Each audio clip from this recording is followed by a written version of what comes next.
beyond the masculine and the feminine is something that has no words. So that's the kingdom of God. They're not interchangeable. The Allah, the word Jesus used for God, means absolute only being. That means that everything you see is God. Everything you can think is God. Everything you can feel is God. Everything you can't feel is God. All potentiality is God.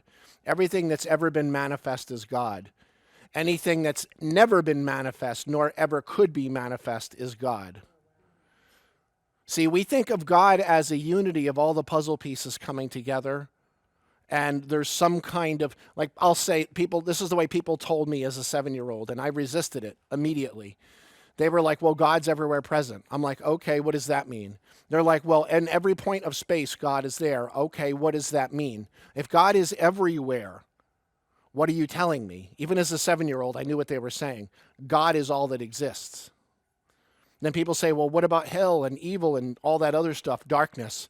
I'm like, darkness is the feminine we shut down.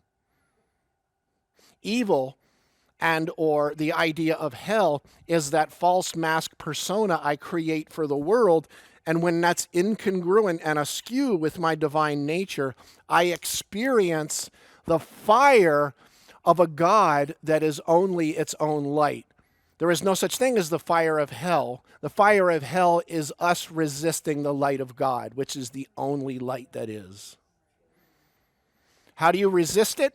You try to turn yourself away from it, or you create this grand persona in the physical world, that great movie on the screen, and that's how you live. And it will literally become a whip that drives you and a cross of crucifixion, in the words of Sri Aurobindo, until you can turn it into a source of infinite light and joy and power.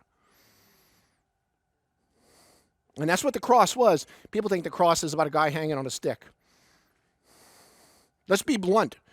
What is that story? It's a cultic, pagan, ritualistic, human blood sacrifice. And it's got nothing to do with Christianity except that they borrowed it from lots of ancient ideas and teachings.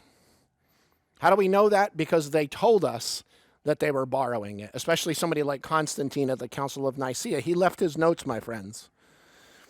They had to pick what only begotten meant in 325 AD out of 5 choices, and they picked begotten. Why? Why did he say? Because everybody already believes, as the pagans do, about Horus and Osiris. So this will basically foster this idea along that he's the Son of God. Which is funny, because in the bloodline, in Luke, it doesn't call him the Son of God. It calls Adam the Son of God.